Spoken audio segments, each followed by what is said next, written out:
Bom, boa noite. Eu queria agradecer esses 15 minutos do seu tempo, numa agenda muito carregada, como era de se esperar aqui em Juiz de Fora. Estamos aqui no 15 minutos, eu e o Alexandre, que é psicólogo, veio do Rio de Janeiro para estar aqui conversando. Eu vou de cara, então, para a primeira pergunta. Ciro, me diga o seguinte, como que você se posicionaria nesse momento que se discute alternativas, tanto a essa agenda ultraliberal, que eu imagino que seja mais tranquilo você falar, como a agenda desenvolvimentista que o lulismo desenvolveu no último período e que está sendo checada agora nesse entreveiro, inclusive com o empresariado. Qual seria a alternativa? Eu acho que primeiro a gente precisa abrir uma discussão generosa com a finalidade de pôr um ponto final na brutal confusão, na brutal perplexidade que tem desorientado o Brasil ao longo das últimas 4 décadas. Não é? Nem é fato que os golpistas presentes são ultraliberais, nem é fato que o Lula, de alguma forma, foi um desenvolvimentista, sob o ponto de vista, vamos dizer, de paradigma político, de economia política. Na verdade, nós temos sido obrigados a reagir, não é trivial isso, a emergências. Então, por exemplo, o ciclo do Fernando Henrique. Por que ele foi popular por um momento, conseguiu se reeleger?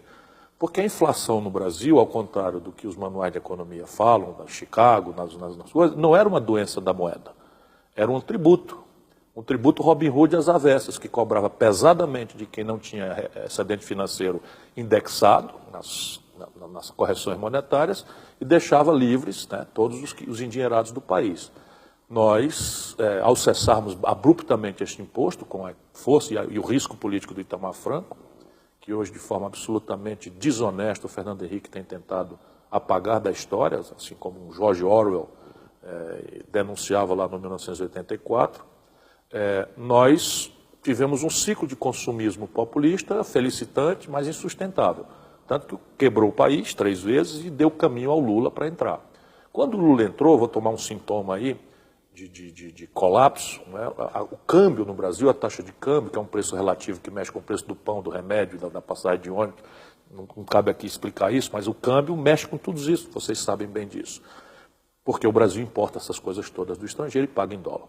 Então repare, quando o Lula tomou posse, atualizados os valores para hoje, o câmbio era R$ 9,20. Você imagina, hoje nós temos um câmbio a R$ 9,20, então um desastre completo.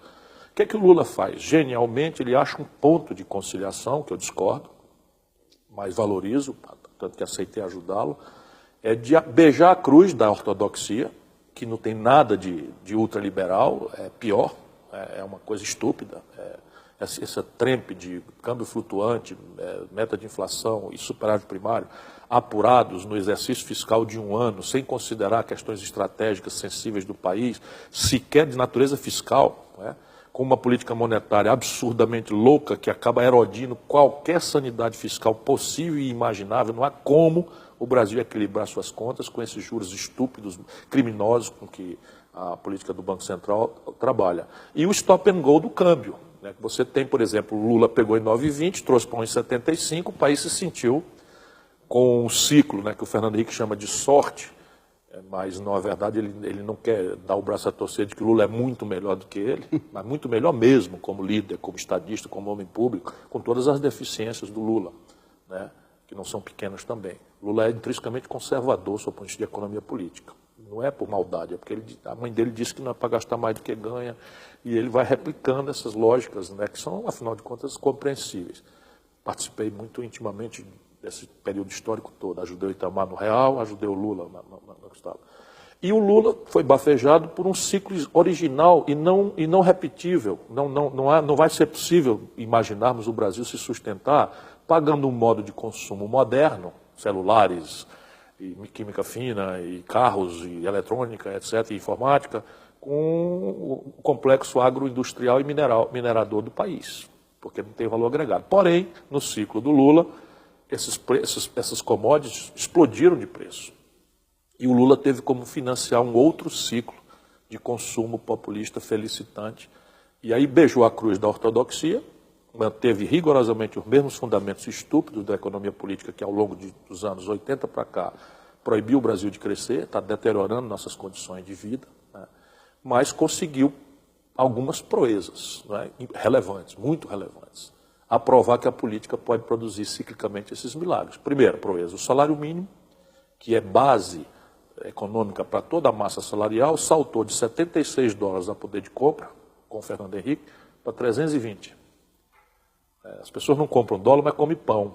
Pão é trigo e trigo é dólar. Então, se você tem $76 de poder de compra de pão e passa para 320, é 4 vezes quase a renda real mínima, que baliza todas as outras.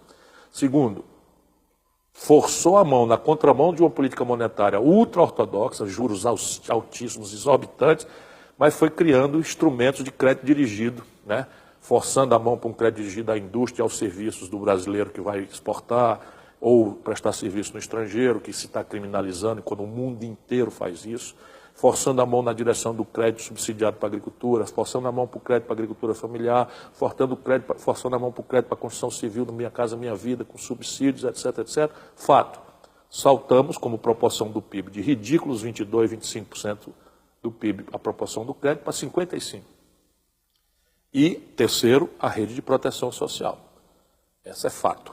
Eu sou nordestino e 5 anos de seca recente agora, nós teríamos assistido no passado violentos saques e hordas de pessoas humilhadas pela miséria, pela fome, estendendo a mão calejada por não ter onde trabalhar para pedir esmola nas grandes cidades. Sumiu esse fato. Sumiu. Só que tudo isso é insustentável. Não houve um desenho institucional que amoldasse uma economia política que, na verdade, tem que se sentar não no consumo populista, nos ciclos insustentáveis de consumismo populista, mas na democratização da oferta, na capacitação da nossa gente para produzir, para trabalhar, para gerar empreendimentos, né, de pequeno, micro, médio, grande, gigantesco porte, porque é aí que se joga o jogo. E a economia política que eu sustento é essa. Não é o nacional desenvolvimentismo, old-fashioned way, né, ao modo dos anos 50, porque 2 variáveis mudaram e não são mais imitáveis. Uma é os ciclos tecnológicos, são os ciclos tecnológicos. Antigamente você saía atrasado, chegava numa linha de montagem de automóvel mais ou menos atrasado 10 anos, ficava 15 anos contemporâneo do último estágio. Hoje, o impacto na produtividade, no preço, na qualidade, enfim, da tecnologia em serviços e em bens é tão central que não dá mais para a gente ter a ilusão de produzir da agulha ao avião passando pelo computador como tivemos a veleidade no passado. É o treadmill, né? Sim. A outra coisa, o que não justifica que a gente simplesmente abandone a ideia de que temos que ter coordenadamente com o Estado Nacional empoderado, democratizado ou redemocratizado, nunca pensei que fosse precisar usar mais de novo essa palavra, não é?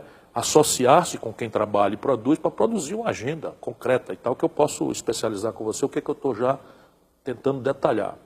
Mas a outra variável que tem que chamar a esquerda antiga a pensar que não é mais replicável é a variável financeira. O Brasil tem uma tradição, aí é histórica, de baixíssima formação bruta de capital, né? O que é isso? O que sobra, os economistas me odeiam porque eu faço essas simplificações, mas é rigorosamente o que sobra entre o que a gente produz e o que a gente come. Então a China, por exemplo, esse ano, mesmo caindo a metade do que estava crescendo, a 1/3, a China vai poupar 45% do PIB para que é a formação bruta de capital. Nós, no Brasil, com o Lula, chegamos a 17, 18, agora estamos em 15, descendo para 14. E com isso não é suficiente. E esses 14, 15 estão praticamente 100% drenados por financiamento da estupidez da política monetária e dos juros e do rendimento, do rentismo, que felicita 10 mil barões, 10 mil famílias abastadas do país, tendo o governo e os bancos como intermediários. Então, tirante essas 2 variáveis, o Brasil pode e deve recuperar a ideia neo-keynesiana, né, de coordenar estratégias de desenvolvimento. E isso não precisa nem ter um debate muito mais sofrido, porque no campo teórico eu falava isso no auge do neoliberalismo e se queria me desenhar como um maluco. Mas hoje o Trump, olha de quem eu estou citando, Trump está falando em política industrial e de comércio exterior. Trump está falando que o emprego de um americano que votou nele, né, é uma tarefa de Estado. Está discutindo taxa de câmbio com a Angela Merkel, na Alemanha. Né? Então, viva, sem se falar que a China, que a Coreia do Sul, que são os países que não entraram nessa estupidez, são os únicos que escaparam da hecatombe. E o Brasil é o pior de todos, o que mais sofreu, porque, volto a lhe dizer, se fosse um ultraliberalismo, teria uma perversão grave. Mas aqui é um liberalismo não lido, que tem característica mesmo de sacanagem. As pessoas não gostam das palavras, mas tem característica de sacanagem, porque se fosse liberalismo, nós estaríamos reduzindo, né, a taxa de juros para reduzir a cunha fiscal que os juros provocam e fazendo um esforço de redução de tributos. Na verdade, eles vão anunciar aumento de tributos. Né? Então é tudo o oposto. Você tem se posicionado de forma até mais enfática que o Lula, diga-se de passagem, justiça seja feita, no sentido de tentar reverter alguma das contrarreformas feitas pelo Temer. Previdência, a PEC 55, direitos trabalhistas. Tem se comprometido com isso. A própria auditoria da dívida, que são bandeiras históricas, demandas históricas da esquerda, ainda mais no contexto do golpe. Agora, a partir que você se compromete com isso, porque esse modelo desenvolvimentista keynesiano clássico que você defende, Neo-keynesiano, ele depende de uma aliança com setores do empresariado. Sim. Como é que você vai juntar o primeiro com o segundo item? Assim? A questão básica é o seguinte, está se apresentando uma fissura que está se agravando, tamanha é a crise brasileira. As pessoas não têm noção do tamanho da crise. Nós retornamos hoje, em 2017, à proporção da indústria que tínhamos no Brasil de 1910. O Brasil é hoje, a proporção da indústria que agrega valor na nossa riqueza, voltou ao patamar de 1910. A República Velha, né? Assim. Certo? 1910. Então, os empresários do mundo produtivo estão sentindo que tem uma coisa profundamente errada. Eles são paralisados de forma meio esquizofrênica, porque ao retirarem algum excedente, pouco ou grande ou médio que seja, eles hospedam esse excedente no pacto rentista. E aí eles tendem a querer compensar o que está errado da competitividade sistêmica estrangulada, da falência, da concordata, da incapacidade de ver o negócio sobreviver, tensionando os outros custos. O custo do trabalho, o custo da previdência, o custo de financiamento das políticas públicas nos modelos tributários, etc, etc. Não é que seja fácil, quando eu falo, e a gente está confinado aqui em alguns minutos, para não cansar o espectador, e às vezes deixa alguém acreditar que eu estou simplificando o que não é trivial. Mas nestes momentos de agonia, o Brasil tem conseguido andar. Por exemplo, a inflação produziu ricos aos montes e virou uma negociata. 10 anos, 20 anos, 30 anos, 40 anos, pelas tantas, começou a desarranjar até o próprio sistema produtivo e tal. Então, começou-se a dar mas necessariamente um político quebrou essa inércia, né, que não tinha compromisso. Parecia impossível o Itamar, inorgânico a essa plutocracia brasileira, com um espírito de solidariedade genuína com a questão dos pobres no país, com uma decência que permitia a ele confrontar sem essa destruição moralista que se levantou contra o Lula, contra a Dilma. Infelizmente, na minha opinião, eles deram o queixo para bater. E eu, mais ou menos, sou o tipo Itamar. Um pouquinho mais de esforço de entender mais eu mesmo para não comer pela mão dos outros, né, que eu não digo o que aconteceu com ele, porque eu vi o Itamar brilhando na presidência da República. E o Fernando Henrique hoje querer dizer que foi ele que fez tudo é mentira. Mentira histórica. Eu fui ministro da Fazenda. Fernando Henrique não viu o real nascer. Como um oportunista, saiu em abril para ser candidato a presidente da República, o real entrou em julho. Eu dizer que nós estamos com pouco tempo, sua agenda está apertada. Eu vou fazer duas perguntas, não é muito trivial fazer isso, mas é exatamente para lhe dar mais tempo da resposta. A primeira é que, recentemente, numa entrevista sua, na CIF, dizia sobre o fatalismo da Dilma e falava que é o momento do enfrentamento. Eu queria explorar um pouco como que seria essa agenda do enfrentamento e aí uma segunda questão embutida, justamente porque você citou que você é nordestino, eu acho que isso é importante. Como trabalhar essa superação dessa diferença e desigualdade territorial abissal, nossa questão meridional ou setentrional, depois da Sudene, a política BNDES, qual que é a linha, o percurso? Veja, as duas questões. O enfrentamento é uma necessidade porque eu acredito comovidamente e transformo cada gesto e cada palavra minha numa consequência dessa minha convicção de que o Brasil sofreu um golpe de Estado. Derrubar um presidente eleito sem crime de responsabilidade é golpe. E é um golpe ao desenho, né, da Primavera Árabe em muitos lugares, com propaganda, com mistificação, com excitação de contradições moralistas, etc, etc.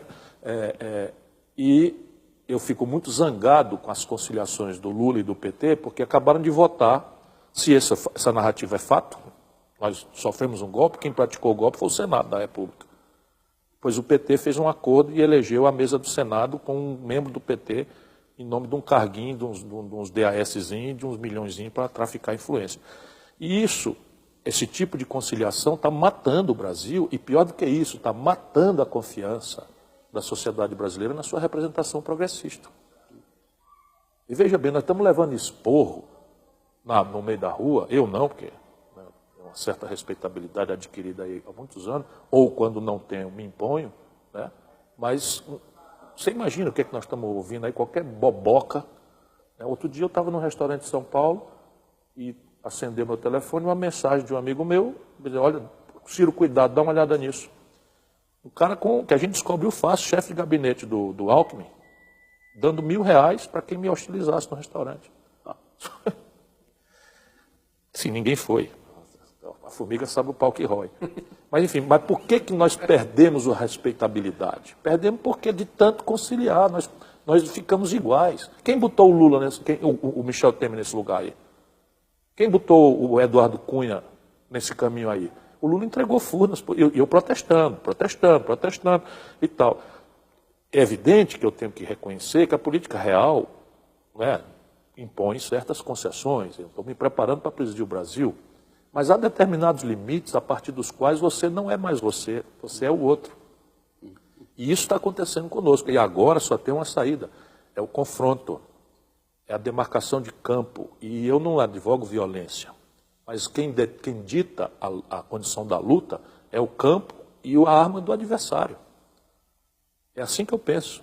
Por isso que às vezes eu falo determinadas coisas que são, né, arrepiantes aí para uma certa plutocracia brasileira, mas é assim que as coisas são.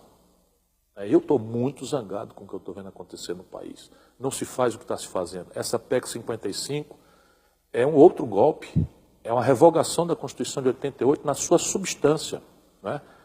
Sem discutir com ninguém, por um governo ilegítimo. Né? Que alguns governadores do PT estão replicando, né? Piauí, Ceará. Sim, não, no Ceará não fizemos isso, não. Não fizemos isso de forma nenhuma. Não No Ceará nós excluímos saúde e educação, que é isso? Excluiu? Claro. Excluímos saúde e educação e fizemos com a faca no pescoço, porque eles nos ameaçaram não dar aval para os nossos créditos multilaterais, não é de União Federal nem de BNDES, nós temos muito crédito no Banco Mundial, porque, enfim, fizemos o dever de casa desde sempre, somos líquidos, não temos nenhuma dificuldade, estamos com nossas contas todas rigorosamente em dia, e fizemos ali, mas excluímos a coisa e mantivemos a ideia contracíclica de expandir o gasto em momentos de crise. Lá é diferente, lá é bem diferente. O imposto sobre heranças do Ceará é de 8%, aqui em Minas é 4%. Só para ter clarezas aí. E sobre o Nordeste? Não, o Ceará. Não, digo sobre... Não há muita novidade, não. Você hoje tem Fortaleza, Recife, Natal, João Pessoa, Teresina, menos um pouco São Luís, porque machucou-se, mas está num processo bastante acelerado de progresso. São cidades do Brasil, com as contradições de São Paulo, de Rio, de Belo Horizonte, né? E aí não tem muito o que fazer. A grande questão é que o semiárido do Nordeste, você tem todos os indicadores de formação bruta de capital, a quantidade de mestres e doutores, absolutamente abaixo. Então é preciso ter um mapa. E não é fazer subsídio para a empresa, necessariamente. Isto daí virou a única ferramenta. Isso não é isso. Quando você resolve fazer um projeto São Francisco e você encerrar a cultura de dependência da água, de uma rede de tráfico de influência, que começa no cabo eleitoral, eu ia dizendo aqui um palavrão, lá embaixo, que trafica água em troca de voto, e vai na estrutura de poder central, do dono da rádio, do dono da televisão, do político, né? Você revoga isso com uma obra de infraestrutura dessa natureza. Se o país tem uma condição de refino, né, em que nós estamos exportando petróleo bruto, barato, e importando derivados de petróleo, a propósito de qual é a nacional desenvolvimentismo que eu advogo, eu estou estudando detalhadamente. São 25 bilhões de dólares do buraco na conta petróleo. Qual é o problema da gente executar o plano que estava outrora pensado da Petrobras de refino? Uma refinaria premium no Ceará, uma refinaria premium no Maranhão, porque isso foi estudado, tem porto, tem logística, tem todo um coisa, completar o Compeg no Rio, completar a Abreu e Lima em Pernambuco e autonomizar o Brasil, que passaria a não mais importar derivados como diesel, gasolina e coisas, e sim gerar excedentes exportáveis. É -1 mais 1. Ou seja, vale 2 cada movimento que a gente faz, substituindo importações. Aí eu posso falar num balanço de pagamento sadio, dizendo de onde é que vem o dinheiro.